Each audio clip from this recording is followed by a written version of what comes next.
Mucho se ha hablado esta semana, como están, de igualdad, o mejor dicho, de desigualdad, al hilo de la celebración del Día de la Mujer el 8 de marzo. Una realidad latente que sabemos que está ahí el resto del año, pero a la que nos referimos casi en tercera persona, pensando que es el otro el que contribuye a agrandar la brecha entre hombres y mujeres sin darnos cuenta de que todos, e incluso todas, tenemos con nuestros comportamientos cotidianos parte de responsabilidad en esa barrera.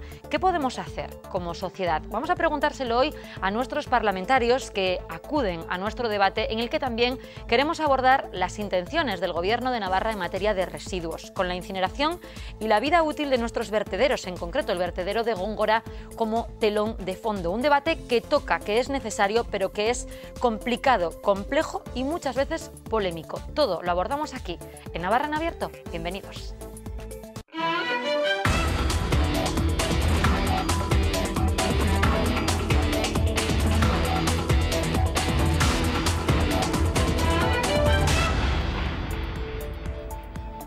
Estos semáforos de peatones con falda, en principio para igualar a hombres y mujeres, pertenecen a la ciudad de Valencia, pero nos sirven para reflexionar sobre los pequeños detalles que evidencian que la igualdad entre sexos está lejos todavía de ser una realidad. Sirva de ejemplo la brecha salarial, que en Navarra es todavía mayor que en la media del país. Las mujeres navarras ganamos un 30% menos que los hombres, en gran medida porque ocupan o ocupamos puestos peor remunerados. También se soporta más temporalidad y más medias jornadas. Muy buenas noches de nuevo. Dicen los sindicatos que la precarización del empleo cada vez más tiene rostro de mujer y el mundo laboral solo es la punta del iceberg. El papel social y familiar de la mujer sigue teniendo unas connotaciones concretas que conviene analizar. Hoy vamos a hacerlo con nuestros representantes políticos, que tienen parte de la solución, aunque el problema desde luego es mucho más amplio y afecta a toda la sociedad. Muy buenas noches a todos. Ana Beltrán por el Partido Popular, bienvenida, buenas noches. Muchas gracias, buenas noches. En el otro lado de la mesa, Laura Pérez por Podemos, bienvenida, muy buenas noches. Gabón. Por Unión del Pueblo Navarro, Sergio Sayas, bienvenido, buenas noches. Buenas noches. Y cierra por Gero Abaicolo Martínez Gaboy. Gabón, buenas noches. Bueno, pues la cuestión es clara.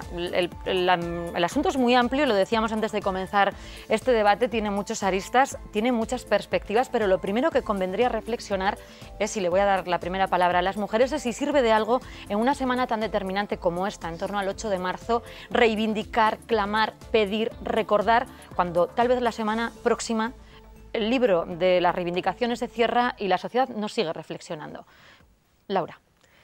Bueno, lo cierto es que, como bien dices, no basta con celebrar el Día Internacional de la Mujer Trabajadora el 8 de marzo, sino que hay que hacer de ese día reivindicación todos los días y, en ese sentido, ir denunciando la precariedad y la feminización de la pobreza que se da, que nos afecta y que, sobre todo, como consecuencia de ello, afecta también a la pobreza infantil, tomar medidas en ese sentido. Se están tomando en el Gobierno de Navarra algunas de ellas. Ahora que se está debatiendo la renta de inclusión social, por ejemplo, una de las medidas o excepciones que se va a tomar a la hora de no exigir un empadronamiento de 2 años va a ser precisamente la que atiende a las víctimas de violencia machista.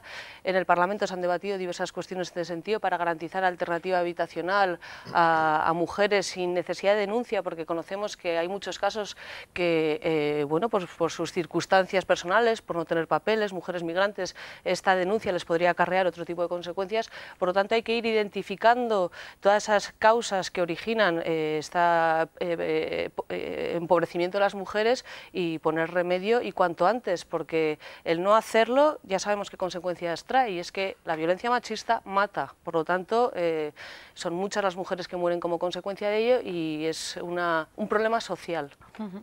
Ana. Pues a la pregunta de que sí es importante que exista un Día de la Mujer Trabajadora y que se visualice, pues claro que es importante. La pena es que tenga que existir un Día de la Mujer Trabajadora y que esto ya no fuese, que no exista la igualdad real como debería existir. Claro que es bueno que exista, la pena es, como has dicho, que puede ser que al día siguiente ya todos los propósitos que se hagan ese día y todas las afirmaciones y todas las exaltaciones de la igualdad real y efectiva se digan solo un día y luego al final no se cumplan. Desde luego, desde nuestra posición, por supuesto que hay que seguir trabajando en una igualdad real y efectiva que todavía no existe, Hemos hablado de la brecha salarial, que es cierta, no hemos hablado y hablaremos, me imagino, de lo importante que son las medidas para conciliar la vida laboral y personal, tanto los hombres como las mujeres, lo importante que es la corresponsabilidad también en los distintos ámbitos de la vida personal, que los tiene que asumir también el hombre, tantísimas cosas que hay que hacer todavía para que esa igualdad sea, como digo, real y no simplemente un sueño al que no se sabe cuándo llegaremos de verdad.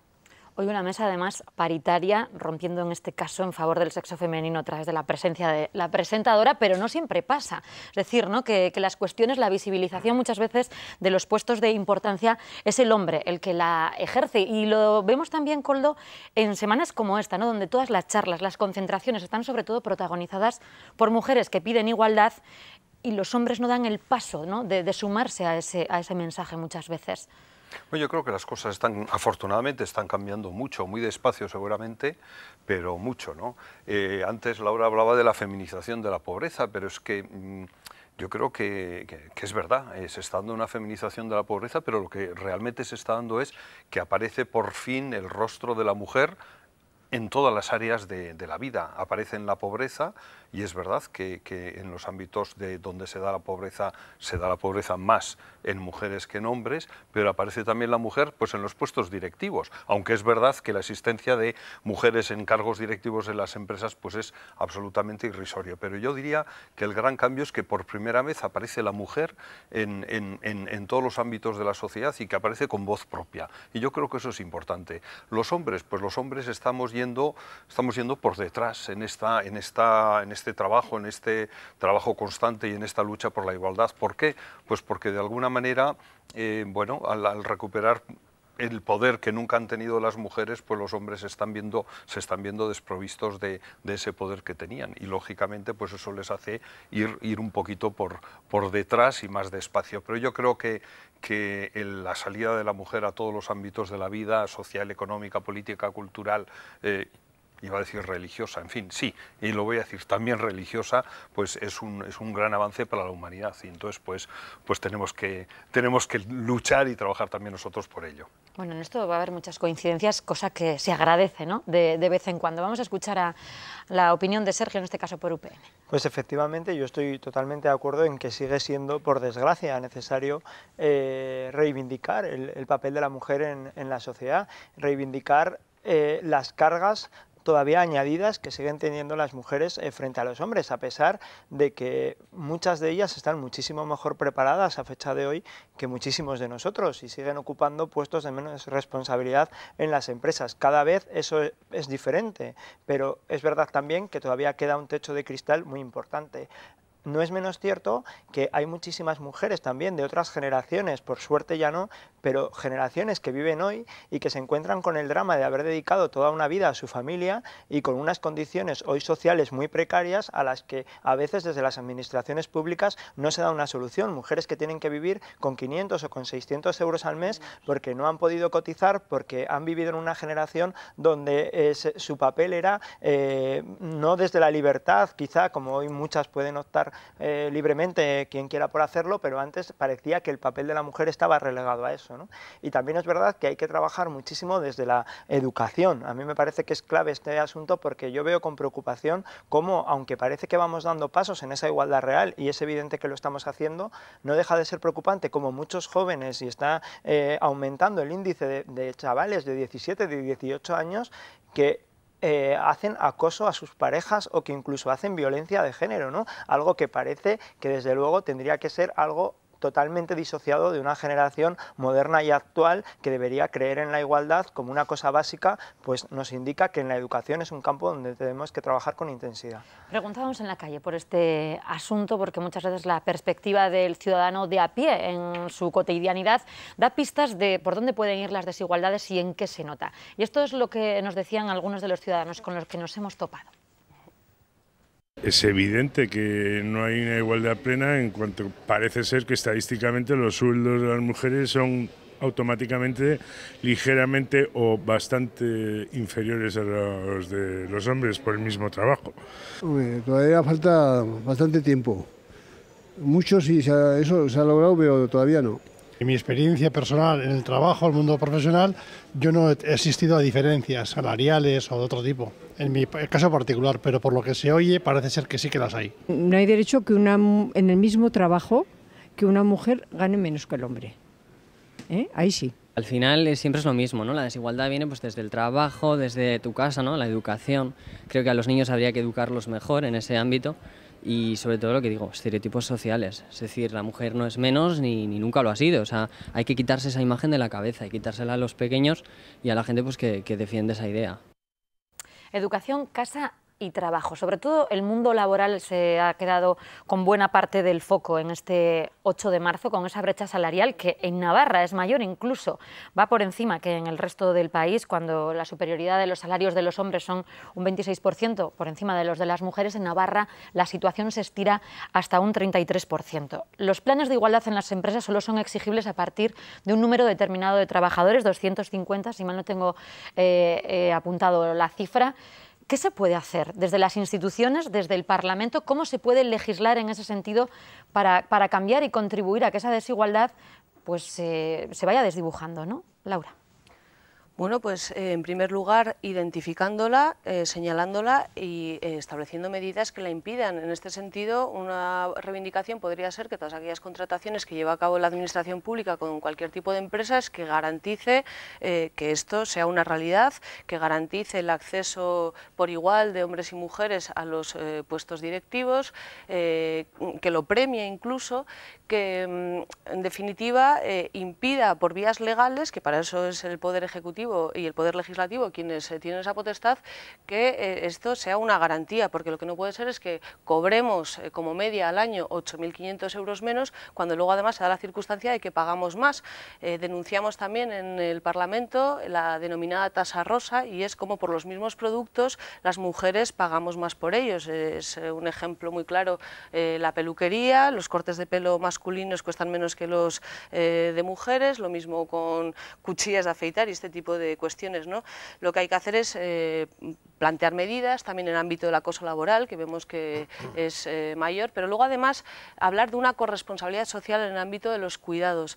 No solo es una cuestión de intrafamiliar, sino que es una exigencia social la que debería ser que se garantice una educación pública en las escuelas infantiles de 0 a 3 años, gratuita, puesto que creo que mensualmente pagan alrededor de 250 euros mensuales, por lo tanto una mujer o una familia monomarental va a caer en la pobreza necesariamente si no tiene otro tipo de condiciones de subsistencia, una familia que la mantenga.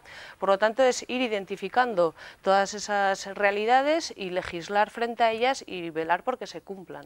Bueno, está previsto que para final de este año el Parlamento dé luz verde a una ley foral de igualdad. Es un cometido, al menos así lo anunciaba el propio Ejecutivo, que quiere trasladar este asunto hacia la Cámara Legislativa. ¿Qué deben recoger esos planes de igualdad para que tengan esas leyes de igualdad, mejor dicho, para que tengan luego su justificación en la calle, ¿no? Es decir, que en la práctica sirvan para algo, no solo que se queden en papel mojado? Bueno, pues habrá que ver lo que presenta el Gobierno. En cualquier caso, con respecto al tema que estábamos hablando ahora mismo, de la mujer trabajadora, creo que es muy importante que se tome conciencia, sobre todo en las empresas, y a ver qué se pueden hacer desde las instituciones públicas para que las empresas propongan y, sobre todo, influir en que las medidas de conciliación sean las medidas de conciliación de la vida laboral y personal sean esas medidas las tome también el hombre, es decir, una reducción de jornada, una baja maternal. Estamos acostumbrados a que el 90 y tantos % de los casos las cogen las mujeres. Pues tenemos que empezar, bueno, pues o educando o quizá en las empresas privadas gratificando de alguna forma, no sé qué fórmula sería la adecuada, para que esas medidas de conciliación las tome el hombre. Entonces llegaríamos por lo menos a una igualdad mucho más real de la que estamos hasta ahora, porque mientras la siga tomando siempre la mujer, ahí están esas brechas salariales, porque claro, durante mucho tiempo con una reducción de jornada, lógicamente se cobra menos, se cotiza menos y también se cogen las bajas maternales, que siempre suelen ser las mujeres, pues también ahí estamos creando un clima que hay que romper. Tiene que empezar a ser el hombre quien coja estas medidas de conciliación. Y ahí, bueno, eso es una cosa que tendrán que se tiene que valorar en la pareja. Si, bueno, cada uno tendrá su puesto de trabajo y entre ambos decidirán quién tiene en un momento concreto mayor proyección o quién está dispuesto a renunciar a esa proyección por quedarse al cuidado de los menores o quedarse al cuidado de ascendientes si tienen que estar al cargo, pero eso es una de las medidas muy importantes que debería recoger este plan de igualdad. Por ejemplo, sí que es verdad que a lo mejor cuando se aborde este tema desde el punto de vista legal, pues hoy obviamente los varones también tenemos la posibilidad de podernos coger una baja paternal en este caso, pero siguen siendo mayoría las mujeres que actúan y a lo mejor quizá pues se podría facilitar a nivel legislativo una compensación para incentivar que sean los hombres los que la cojan porque pueda compensar más a la familia, de tal forma que ayudemos a equiparar las cifras entre hombres y mujeres que pueden decidir cuestiones como esa. Es verdad también que siempre han sido mayoritariamente las mujeres las que han renunciado a una carrera profesional a costa de una familia y eso tiene que cambiar, pues habrá veces que tendrá que ser la mujer y otras veces tendrá que ser los hombres, no solamente la mujer. Pero yo también creo que a veces cuando desde las administraciones tratamos temas de igualdad o nos ponemos a hacer unas leyes de igualdad, quizá nos perdemos en lo superfluo y no llegamos a lo importante, porque a mí todo el tema del lenguaje sexista me parece muy importante, a veces me parece un exceso en algunas cuestiones y sin embargo me parece que en materia de educación, y vuelvo a incidir en eso, nos estamos quedando muy cortos y ahí están los datos y ahí están los problemas que evidencian esa realidad. Bueno, lo cierto es que, perdón, Sí. marca tú. Bueno, lo cierto es que en la medida en que la propia ley establece que los permisos de paternidad son, si no me equivoco, 13 días, mientras que los de maternidad son 16 semanas, ya ahí no hay una corresponsabilidad. A la propia empresa le sale más caro contratar a una mujer que a un hombre y desde ese punto de partida lo lógico es que se discrimine negativamente a la mujer en este sentido. Por lo tanto, el equiparar esos permisos de paternidad iguales durante 16 semanas, que es lo que proponemos en Podemos, para hombres y mujeres y además intransferibles, esto lo que hace es garantizar una corresponsabilidad de los cuidados e impedir todas las consecuencias que deriva de esa no asunción de esa responsabilidad. Le doy un turno a Koldo y ahora vamos por aquí. Sí, fijaos, estamos hablando de la igualdad y ya casi nos hemos centrado en la maternidad, en la paternidad y bueno, pues que efectivamente es uno de los ámbitos donde se da la discriminación, ¿verdad? Creo que eras tú, Ana, la que decías que las excedencias para dedicarse al cuidado de un familiar, en el 90% de los casos la cogen mujeres. El tema de en la reducción de jornada laboral por maternidad las cogen 1 de cada 3 mujeres, mientras que solo las cogen 1 de cada 10 hombres, pero yo iría un poco más allá, ¿no? Es decir, todo esto que estamos mencionando es fundamental, es muy importante, pero yo sí quería hacer una especie de mirada atrás y invitaros a pensar cómo estábamos hace 25 años. Y yo creo que es que hemos vivido una auténtica revolución sin darnos cuenta. Hace 25 o 30 años ningún hombre salía con un carrito a pasear a su hijo. Eso no era cosa de hombres, eso era cosa de mujeres. Y entonces el hombre que se veía obligado por circunstancias supermayores a hacer eso, pues salía medio avergonzado con el carro o con la silleta llevando a su hijo, ¿no? Y esto ha cambiado radicalmente. Los cambios legislativos son muy importantes, son fundamentales, pero generalmente son reflejo de lo que está pasando en la sociedad. Las leyes no cambian a la sociedad, es la sociedad la que obliga a cambiar las leyes. Y yo creo que lo importante es lo que estamos impulsando, pues desde movimientos de mujeres, desde movimientos de hombres preocupados por la igualdad o por la desigualdad, pues los cambios cotidianos que estamos impulsando en la sociedad. Y esos son los auténticamente importantes.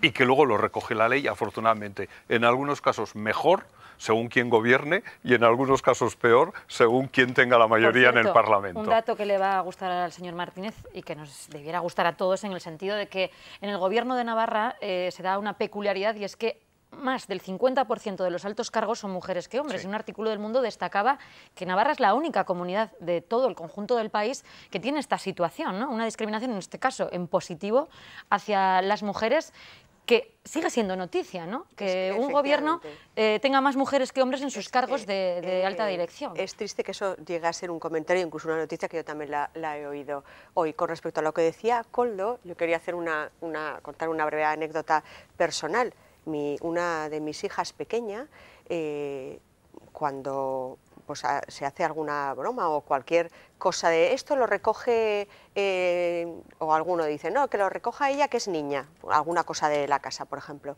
es que se vuelven, pero como locas, porque no pueden entender que eso, bueno, que haya una desigualdad por sexos es que ni se les pasa por la cabeza.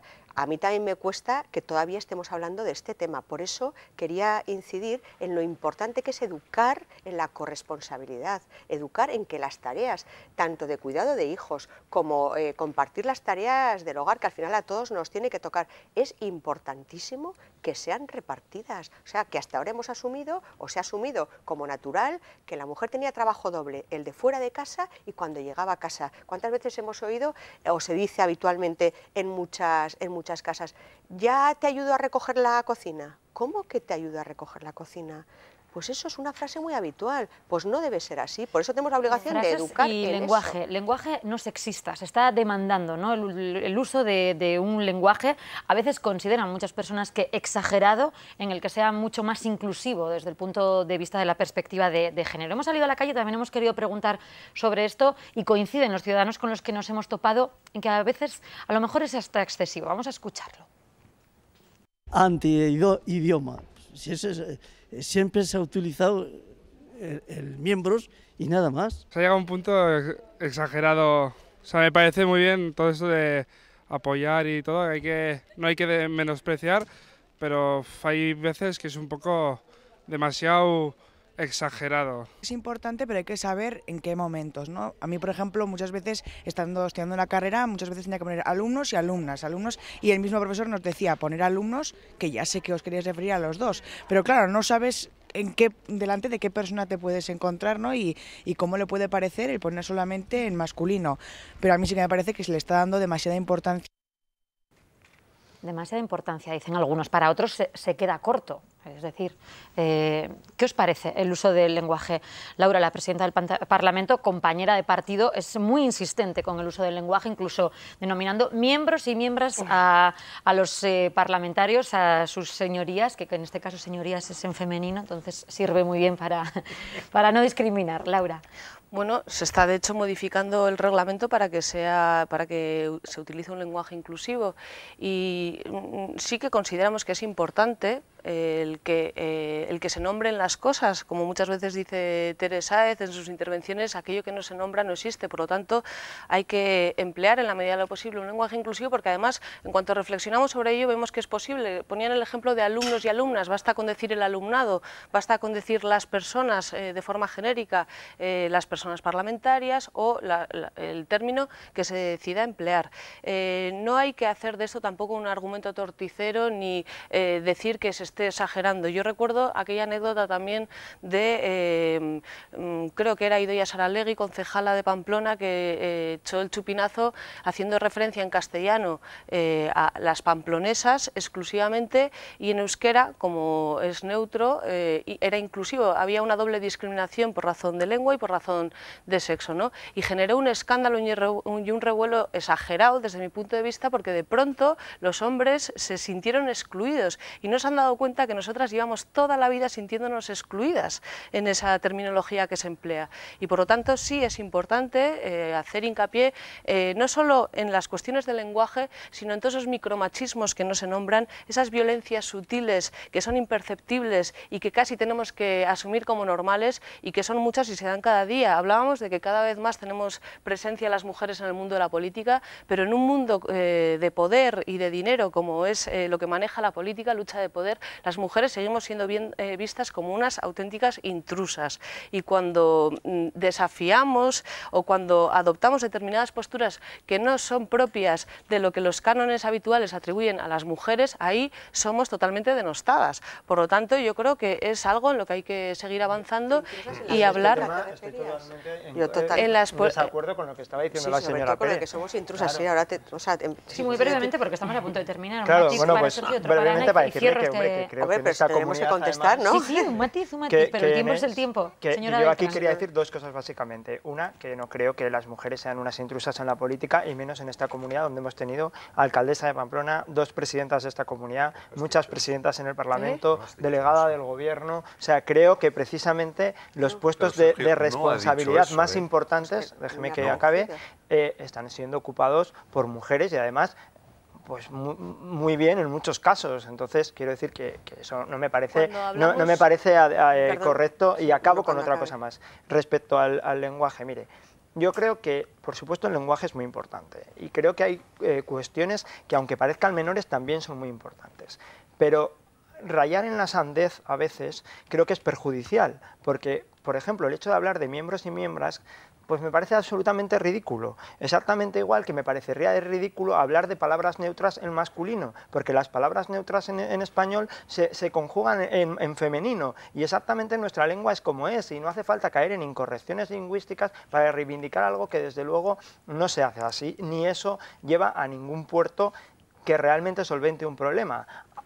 Por ejemplo, ¿podemos denominar a las profesiones en masculino? Pues por supuesto que, o sea, en femenino, pues por supuesto que sí, y eso me parece correcto. Pero ya al hablar de miembros, miembras, exactamente, que cuando hablamos de las personas no decimos las personas y los personos, ¿no? Pues mire, la palabra persona es femenino, igual que la palabra miembro es masculino. Bueno, le voy a dar el turno a la señora Beltrán. Yo no sé si le hemos entendido bien o no a Laura, pero a mí por lo menos me ha parecido entender que ella se sentía como las mujeres intrusas dentro de la política. ¿Ha sido así, Laura? Lo que quiero decir es que somos percibidas como tal y... Lo que has dicho es que cuando actuáis de determinada manera, los cánones imperantes os ven como intrusas. Bueno, pues en cualquier caso, yo no lo comparto porque nunca jamás me he sentido ni menospreciada en política por ser mujer, ni intrusa. Puedo decir, y digo de hecho, se ve claramente, libremente, siempre y en todo momento, lo que me parece adecuado en mi circunstancia de mujer, faltaría más, y de política. Pero con respecto al lenguaje sí quería decir una frase muy breve. A mí me parece pues que hemos llegado a un momento de absoluto postureo, que ha llegado un momento que ya hasta parece que se falsea y se ha sacado de quicio el tema del lenguaje, y a mi juicio al final va a perder efectividad precisamente por tanto que se está abusando de duplicar las terminologías, y el objetivo que se pretendía precisamente va a quedar diluido por ese postureo y por ese uso tan imperativo que se pretende. Yo en mi caso he decidido que soy mujer, me siento tan defensora de las mujeres como la que más, pero desde luego no empleo el término que algunos pretenden que siempre estemos hombres, mujeres, niños, niñas, chicos, chicas, señorías, señoríos, pues no. Sí, a mí la verdad es que, bueno, a veces me resulta difícil, complicado, aburrido y a veces hasta ridículo, ¿no? Tener que decir por los alumnos y las alumnas, los parlamentarios y las parlamentarias, las parlamentarios, porque eso no, quiero decirme, pero en fin, pero sí que reconozco que, bueno, pues que responde a esa presión, a esa exigencia de un sector importante de la sociedad que está exigiendo eso, que se verbalice su presencia. No del 50%, porque hay personas que no quieren que se utilice eso. Hay personas, mujeres... Yo no me siento perjudicada, lo digo de verdad, creo que estamos por encima de todo eso. En lo que no estoy de acuerdo con el señor Sayas es que nuestro idioma es como es.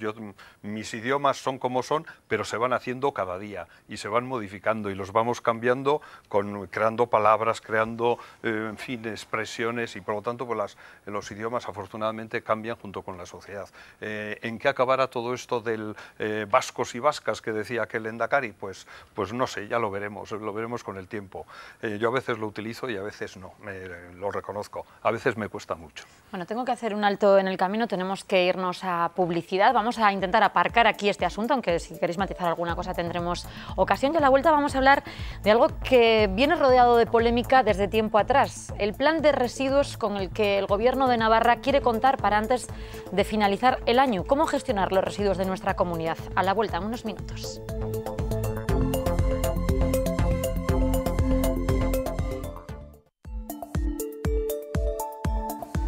Estamos de vuelta en Navarra en Abierto, aparcamos el primer contenido de nuestro debate y ahora abrimos otro que precisamente se acaba de retomar, el debate para aprobar el plan de residuos de Navarra, un asunto que colea desde hace años y que genera gran controversia ciudadana y política y que ahora ha retomado el gobierno actual. Se ofrecen varias opciones que ahora tienen que debatirse entre los agentes implicados. Entre otras cosas, el gobierno ha dicho descartar la incineración, pero no descarta la quema de basura como combustible. En medio del debate también la vida que le queda, por ejemplo, al vertedero de Góngora, donde se deposita la basura de Pamplona.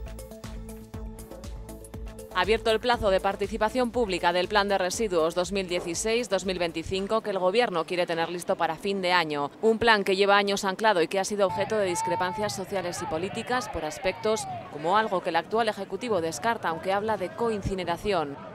No, en un principio no se está valorando dentro de los escenarios la incineración.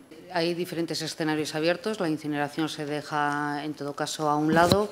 Y en un principio se plantean 3 escenarios. Hay una alternativa que es no coincineración, no incineración, en ese caso no existiría, y hay otra parte que es reducir con vertedero un 15% y un 10% con coincineración. Planteamiento de la coincineración, hay que hacer el tratamiento para hacerlo combustible, y luego ese combustible se utiliza como energía en esas plantas. Y esas alternativas son las que ahora serán debatidas. El borrador del Gobierno ha sido presentado ya a las mancomunidades y entregado a 200 agentes con los que habrá que acordar esos aspectos. Además del modelo de gestión, habrá que determinar si son necesarias nuevas infraestructuras. El Gobierno propone optimizar los 3 vertederos actuales y valora ampliar la vida útil del vertedero de Góngora, cuyo cierre está previsto en 2022. Los escenarios, hay que ver los tiempos que tenemos para los vertederos que tenemos hoy en día, hasta dónde podemos llegar y las alternativas que tenemos. Entonces, ahí también se plantean en un principio varios escenarios, considerando los 3, considerando solamente uno, considerando si tenemos posibilidades de poder buscar nuevas ubicaciones para otras cosas.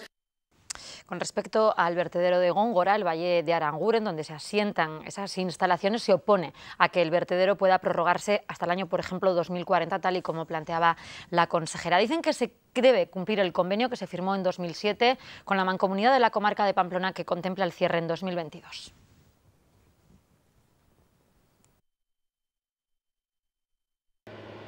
El vertido en Góngora se tiene que acabar en 2022. Es la respuesta contundente del Ayuntamiento del Valle de Aranguren después de que el Gobierno de Navarra plantee mantenerlo unos cuantos años más. Puede ser o 2030 o 2040, dependiendo de las alternativas que se vayan a decidir. El vertedero de Góngora es el que más vida útil tiene.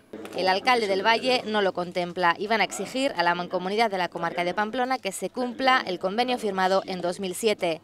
Y nosotros no vamos a cambiar nuestra postura para alargar la vida del vertedero. Me parece una irresponsabilidad total que la consejera y los técnicos de medio ambiente generen una expectativa totalmente falsa, ¿no? Porque ellos saben que hay una fecha de cierre, que es el año 2022, entonces eso es generar una expectativa sobre algo que no se puede cumplir y, por otra parte, pues generar una alarma innecesaria en el Valle de Aranguren. Eso de que Góngora tiene hasta el 2030, 2040, eso es una excusa, porque en Góngora hay para muchísimos más años. Podemos llenar de residuos el Valle de Aranguren por los siglos de los siglos. Si no se cumple el convenio, no descartan acudir a los tribunales. Si la relación cambia con Mancomunidad y Gobierno de Navarra, nosotros claro que iremos a los tribunales, pero pensamos que nosotros lo que hacemos aquí es cumplir nuestro papel solidario en la comarca de Pamplona y que hemos cumplido, además dando cobertura a una ilegalidad a través de un convenio.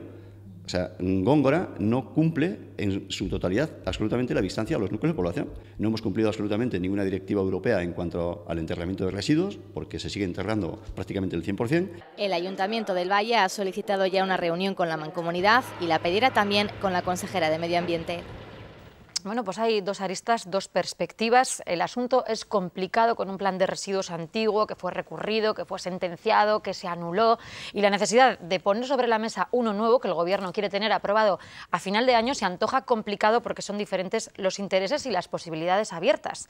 Voy a preguntar primero a los partidos que sujetan al Ejecutivo. Yo no sé desde Geroabay cuál creen que son las posturas o las alternativas mejores en este sentido. Por una parte se descarta la incineración, pero no la coincineración, y por otra hay que ver dónde, con los vertederos actuales o buscando otras ubicaciones. Bueno, esto de que sujetamos al Gobierno es mucho decir. El Gobierno es muy difícil de sujetar, pero sí que nosotros dos, vamos, Podemos y Geroabay, más Bildu e Izquierda Esquerra, firmamos un acuerdo programático sobre el que se sustenta el Gobierno.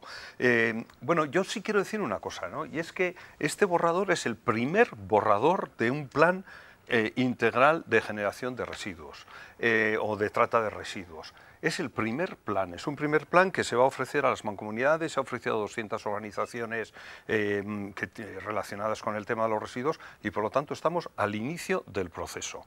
Es un plan que en nuestra opinión responde responde a dos puntos fundamentales. Uno, al uso eficiente de los recursos y, por otro lado, a considerar los recursos como un recurso, los residuos como un recurso de utilidad, y por lo tanto son dos puntos fundamentales, y sobre esos dos puntos se han hecho una serie de reflexiones, una serie de propuestas, insisto, en un primer borrador abierto a la participación pública.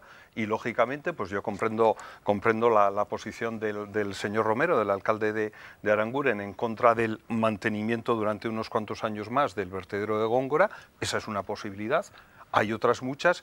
Pero yo diría de alguna forma que globalmente, claro, yo no vivo en Aranguren, globalmente esta es un aspecto muy pequeño dentro de todo el plan. Insisto, primer borrador, abierto a la participación y bueno, y que veremos a ver si se puede terminar como quiere el Gobierno para finales de 2016. Será muy complicado contentar a todos, porque ya se ha visto con planes anteriores de residuos la dificultad de contentar a todas las partes desde el punto de vista político y también social, ¿no? Las ubicaciones, los lugares y también el tema del cómo. La incineración parece que se descarta y ya se vio como la posibilidad de colocación de una incineradora en Olazagutía y la apuesta del anterior Gobierno de UPN por esa fórmula no gustaba a sectores muy concretos de la sociedad. Sí. Y nunca se llevó adelante. O sea, este es un tema que exige una reflexión de fondo y también una corresponsabilidad social, porque nadie queremos una incineradora cerca de nuestras viviendas, pero sin embargo luego no somos conscientes de la cantidad de residuos que generamos. 410 kilos de residuos domésticos al año por habitante, ni más ni menos. Por lo tanto, bueno, como se estaba apuntando ya, no se trata más que de un borrador abierto al proceso de participación donde todo debate es posible. Esto me parece que es fundamental. Antes que imponer, fomentar el debate, la participación y sobre todo la concienciación social para qué hacer y cómo hacer para prevenir en esa generación de residuos y que en todo caso, pues ya aprovechando, generar empleo verde, fomentar el reciclaje, la utilización y lo que decía, y quiero insistir en ello, lo que es la concienciación social, pues que antes de comprar con envases, alimentos envasados, comprar a granel, la reutilización, que esto es algo que en otros países se lleva practicando desde hace años, y sobre todo ver cómo evitar el llegar a una situación límite. Eso es algo fundamental. Bueno, el plan se requiere necesario, más que necesario, porque en principio hay que cumplir con la normativa, tanto estatal como europea, que marca unos plazos y unas fórmulas, pero también es una patata caliente para el actual Ejecutivo, que ya padeció el propio Gobierno de UPN, ¿no? Buscar el dónde, el porqué y el cómo. Yo voy a gestionar la basura. Respondiendo a Koldo, que me lo ha dejado muy fácil, ¿no? Esto de que no se sabe si sujetan al gobierno. Yo no se sabe quién sujeta al gobierno, lo que sé es que no hay quien aguante a este gobierno, ¿no? Pero nosotros estamos encantados. Lo que está claro es, por lo tanto, habla por ti y tu grupo. Era una broma. Bueno, yo lo pienso, pero quiero decir que nosotros con honestidad hay cosas de este plan que vemos con buenos ojos y que creo que se puede discutir y que se puede hablar y que es un primer instrumento para eso, ¿no? Pero con la misma honestidad que digo esto, digo que nos sorprende algunas medidas que hemos visto aquí recogidas que si hubieran venido de la mano de UPN hubiéramos tenido una gran contestación social, porque grupos como Bildu, que salieron a la calle de manera clamorosa con el tema de Portland, del que usted hablaba antes, pues hoy esta consejería está en manos de Bildu, porque la nombró Bildu y fíjese la propuesta que está haciendo, la de quemar. Una de las propuestas que se ponían en la mesa era quemar basura, cuando había que oír a los parlamentarios de Bildu la legislatura pasada diciendo que había que quemar 0 gramos de basura. Y hoy esa es la propuesta que nos estamos encontrando. La coincineración no es quemar basura, es una de las alternativas que se plantean. Descarta ¿sí? Absolutamente la incineración y hay una gran diferencia respecto a la coincineración. Déjeme que acabe yo, que no lo he interrumpido. Mire, efectivamente eso es una de las alternativas, ya veremos en qué queda.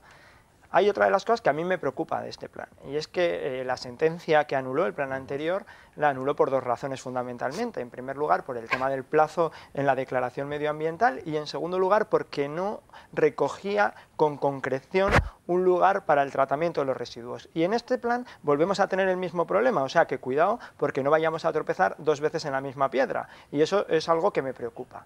Y por último, con el tema de Góngora, pues yo creo que ha hablado el alcalde, y si el alcalde no está dispuesto a un acuerdo, pues creo que ya es importante el esfuerzo que se le ha pedido a una localidad como Aranguren hasta el año 2022, y que el Gobierno de Navarra tendrá que plantearse o bien convencer al alcalde, que me parece difícil visto las declaraciones que ha hecho, y, si no, buscar una alternativa, y en eso tendrá que trabajar. Por lo demás, nosotros, la mano tendida, porque esto es un problema que tenemos que solucionar, nosotros estamos dispuestos a hacerlo con el consenso y, desde luego, no vamos a emitir algunas críticas que nosotros tuvimos que aguantar en un tema como este. Bueno, las posibilidades son varias. Se descarta la incineración, existe la coincineración, puede ser que no haga falta hacerla, o un sistema mixto. Es más o menos lo que vino a decir ayer el Gobierno. Es un poco complicado y arduo este asunto, pero también elegir el dónde se quema es un asunto, pues que ahí está el territorio y ahí está el municipio al que le llega ese... Efectivamente.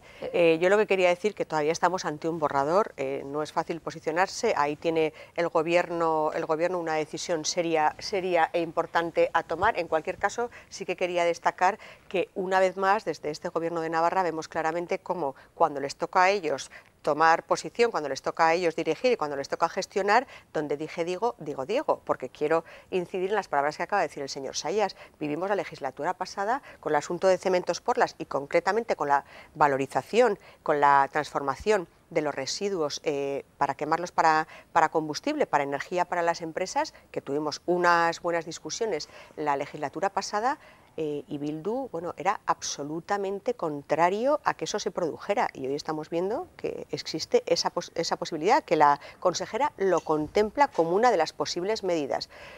También, por otra parte, la ubicación con respecto al vertedero, pues es un tema complejo. Pues claro, a nadie le gusta que esté cerca de su municipio o cerca de su pueblo. Lógicamente, también coincido en que es importante que también se les pregunte precisamente a los vecinos, los que van a ser afectados, si se amplía el plazo de que continúe el vertedero en Góngora, y sobre todo que no se le haya consultado al alcalde. Hombre, no está bien que se han hecho esas declaraciones diciendo que se va a ampliar el plazo de vida del vertedero del Valle de Aranguren sin que antes lo supiera el alcalde o se lo hubiese dicho. No lo sé, igual se lo habían dicho y el alcalde había dicho que no, pero en cualquier caso parece ser que con él no se había contado mucho, o con su decisión. En cualquier caso, también he leído que se va a abrir ahora la posibilidad de que quienes se sientan afectados, los municipios afectados, puedan que se abra un periodo de consultas, a ver qué pasa.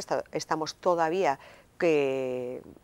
muy lejos de que se tome la decisión, en su estado, pero en origen, cualquier ¿no? caso hay tema para largo, porque es un asunto que, bueno, al final la ubicación va a ser el gran tema de la gestión de los residuos. Sí, hombre, evidentemente, Ana, yo no sé si se ha hablado con el alcalde de Aranguren o no, y que efectivamente el tema de los residuos es complicado de por sí, pues porque estamos hablando de eso, de la basura, ¿no? Y la basura siempre ha tenido en nuestra cultura pues una connotación absolutamente negativa, pero este plan lo que intenta hacer, y lo he dicho antes, es meter los residuos en eso que hoy en día en Europa se llama la economía circular, es decir, utilizar los residuos como recursos para generar energía, y el plan tiene objetivos muy concretos: disminuir hasta un 10% los residuos domésticos respecto a 2010, hacer una recogida total en toda Navarra de los residuos orgánicos domésticos, disminuir hasta un 90% el reciclaje, y llevar hasta un 90%, aumentar hasta un 90% el reciclaje de los envases, etcétera, etcétera. Es un plan integral, muy ambicioso, y estoy seguro que en algunas de las medidas estaremos, espero, todos de acuerdo, y sabemos y somos conscientes de que efectivamente pues todavía con la fracción resto, es decir, con ese resto de residuos que es el feo, el desagradable, pues ahí habrá que ser muy, muy delicado y muy exquisito a la hora de manejar ese tema. Pero bueno, es un primer borrador, esto no ha hecho más que empezar, y yo desde luego estoy encantado, señor Sayas, de oírte, te voy a llamar Sergio, de oírte pues que estáis con las manos tendidas para colaborar en este tema, porque creo que es uno de los problemas importantes y de solución complicada y difícil siempre para cualquier gobierno.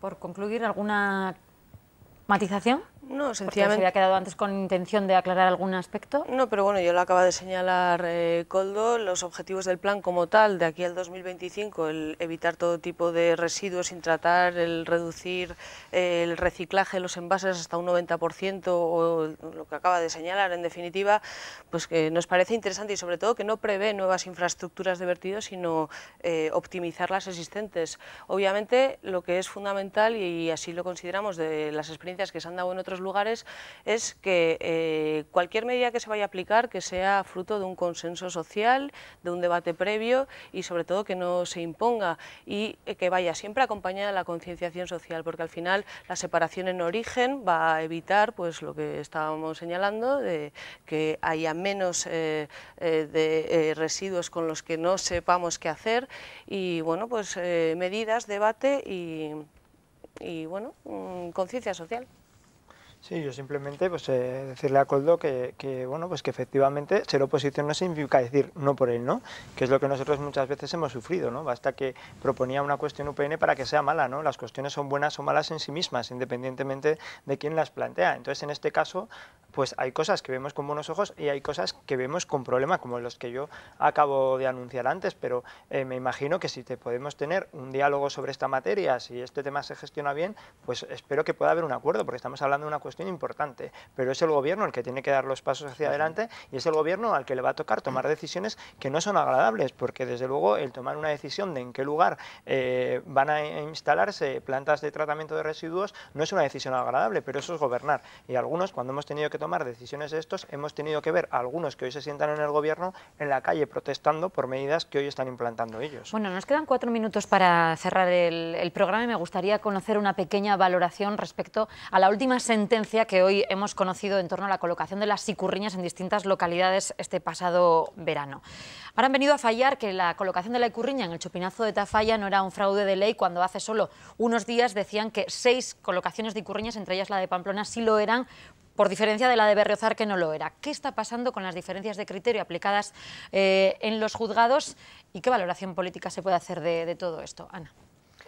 Bueno, pues lo que está pasando con las resoluciones de los jueces nadie lo sabe. ¿Quién lo sabe? Pues los jueces al final son los que determinan una sentencia y son los que valoran y al final concluyen en una decisión, ¿no? En una resolución.